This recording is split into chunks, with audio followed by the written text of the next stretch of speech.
Donc, on commence par le français.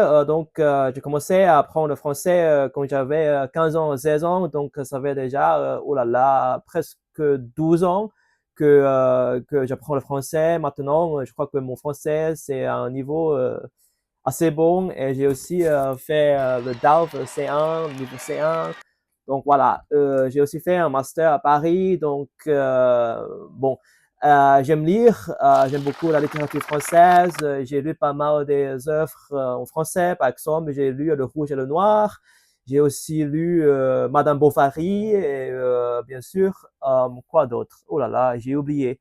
Bref, j'aime beaucoup, beaucoup. Ah oui, et les pièces de théâtre de Molière et aussi Victor Hugo. Est-ce que j'ai lu Non, en fait, Victor Hugo, Les Misérables, j'ai arrêté après le premier livre. Désolé. Und jetzt möchte ich auch auf Deutsch sprechen, um ehrlich zu sein, mein Deutsch ein bisschen verschwunden ist, weil in Hongkong gibt es nicht so viele Gelegenheiten für mich, um Deutsch zu sprechen. Und um ehrlich zu sein, nach meiner Prüfung, yeah, nachdem ich die Goethe-Prüfung B2 bestanden habe, gibt es nicht so viele Gelegenheiten für mich und auch Zeit, Deutsch zu verbessern, weil ich habe entschieden, andere Sprache zu lernen. Deswegen mein Deutsch ist ein bisschen verschwunden. Aber ich lese gerne auf Deutsch. Zum Beispiel, ich habe dieses Buch, um es zu sagen, ich habe es gestern gekauft. Es ist ein Buch von der Zitat von Wolfgang Johann von Goethe. Goethe ist mein Lieblingsschriftsteller, nicht nur auf Deutsch, aber auch in der ganzen Welt. Goethe für mich ist sehr, sehr wichtig, weil ich glaube, dass die Wörter von Goethe direkt ins Herz trifft. Ich weiß nicht. Aber ja, die Wörter von Goethe sehr, sehr weise und auch sehr tiefgründig, sehr, sehr tiefgründig ist. Ja, ja, das ist mein Deutsch. Y ahorita quiero hablar en español. Cada vez que hablo en español quiero bailar. Pero sí, español no es mi primera lengua, de hecho es mi séptima lengua y no hablo muy bien, pero sí, decidí aprender español después de haber aprendido portugués porque son ambos muy, muy parecidos. No es tan difícil para mí aprender este idioma, pero tengo muchísimas dificultades a saber si una palabra sea portugués o sea español. Porque pienso que todas las palabras portuguesas o españoles son en el mismo lugar en mi cabeza, pero sí, me gusta muchísimo y de hecho pienso que las variaciones de las palabras en cada país hispanohablante muy, muy fascinante. Por ejemplo, en español se dice tía, tío, ¿qué pasa, tío? Pero en Argentina se dice, ¿qué onda? Che, ¿qué andas?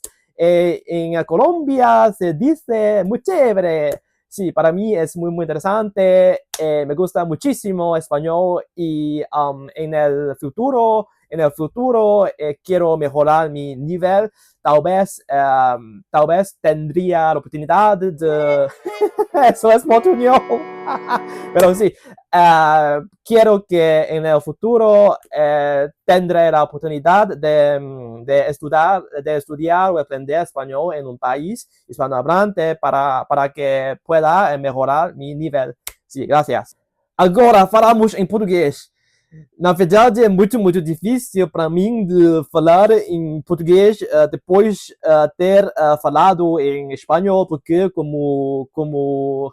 ah, como disse em espanhol, penso que todas as palavras em espanhol e em português sejam no mesmo lugar na minha cabeça. Por isso, para mim é muito, muito difícil, mas gosto muito, muito a língua portuguesa. Penso que é uma língua muito, muito linda. Na verdade, minha mãe vem de Macau, então sempre sinto um laço, uma conexão muito, muito forte con la lingua portoghese e gosto muito Cristiano Ronaldo. Penso que Ronaldo é melhor do que Messi. Assim, olvidé de decir que tengo el nivel B2 en español. Esqueci de dizer que tenho nível B2 em português. Yeah, vamos! Adesso parlerò in italiano, infatti è un po' difficile per me di continuare a parlare italiano perché dopo aver parlato in spagnolo e anche in portoghese, la mia cabeza, no, la mia testa non può continuare a funzionare così perché queste tre lingue penso siano nella stessa parte della mia testa e non sono pazzo, non sono pazzo, ma voglio soltanto fare ragionamento perché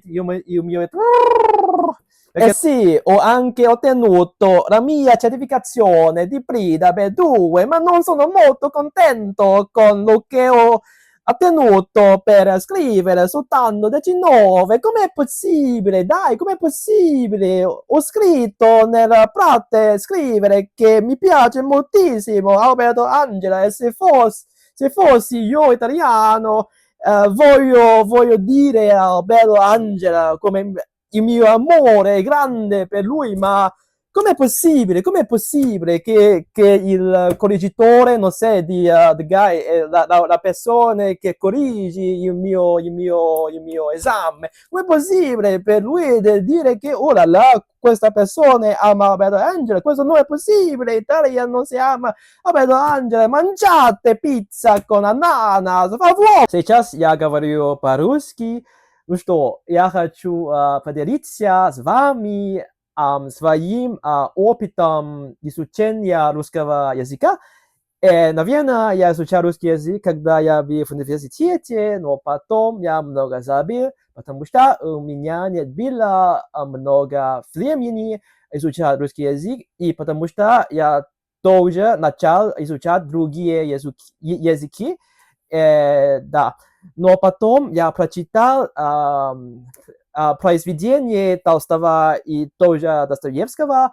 Я прочитал Анну Каренину и «Преступление и наказание». Мне очень нравится русская литература. И мне очень нравится тоже стих Пушкина, например. Я помню чудное мгновение. Передо мной явилось ты, как мимолетное видение. Как гений чистой красоты. Да, мне очень нравится, и поэтому я решил еще один раз серьезно изучать русский язык. На самом деле, сейчас я использую эту книгу, да, Russian through poems and paintings. Я могу изучать не только русский язык, но тоже русские стихи. Я изучал, например, стихи Лермонтова. Мне очень нравится. И я думаю, что мой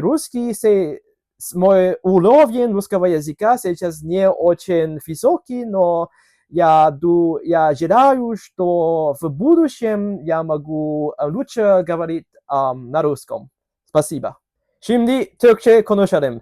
Başta ben sadece şaka olarak Türkçe öğrenmeye başladım. Çünkü her zaman ben bir kebapçı dedim.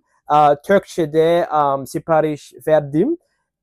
İnsanlar çok şok etti ve bana ücretsiz kebap veya baklava veya diye falan verdi. Ama sonra da ben Osmanlı tarihi ve Atatürk'ün hayatı hakkında okudum. Ben çok iyi hissettim. Bence Türkiye bir çok ilginç bir ülke. Ve sonra da ben daha iyi Türkçe öğrenmeye başladım. Ben 3 defa Türkiye'ye gezdim. Ben de çok Türk arkadaşlarım var. Bence Türk insanlar çok sıcakkanlı. Ve ben çok Türkiye'yi çok seviyorum. Türkiye benim için bir özel bir ülke dünyada. Çünkü çünkü ben arkadaşlarım orada var. Ve her zaman ben Türkçe hakkında soru olduğumu zamanda Türk arkadaşlarım bana yardım ediyor ve ben çok evet ben çok benim arkadaşları seviyorum ve teşekkürler. 咁我梗係都識講廣東話啦，我係香港人。我嚟自香港啦，咁我好中意學語言啦，咁我而家識講大約10種語言啦。咁雖然可能最尾嗰2種有啲問水，但係我都話自己識講，因為日常生活其實都 OK。咁係啊，如果大家中意學語言嘅話咧，記得 subscribe。我係香港 Poly 個 Lingochini。Yes， 對，最後呢，我想跟大家說，學習語言不是一件簡單的事，大家加油！你學習中文的話，加油！ Oh, now it's a boring part. I will speak English. Of course, I can speak English. I don't know what to talk about. I like to learn languages, and that's all. Bye.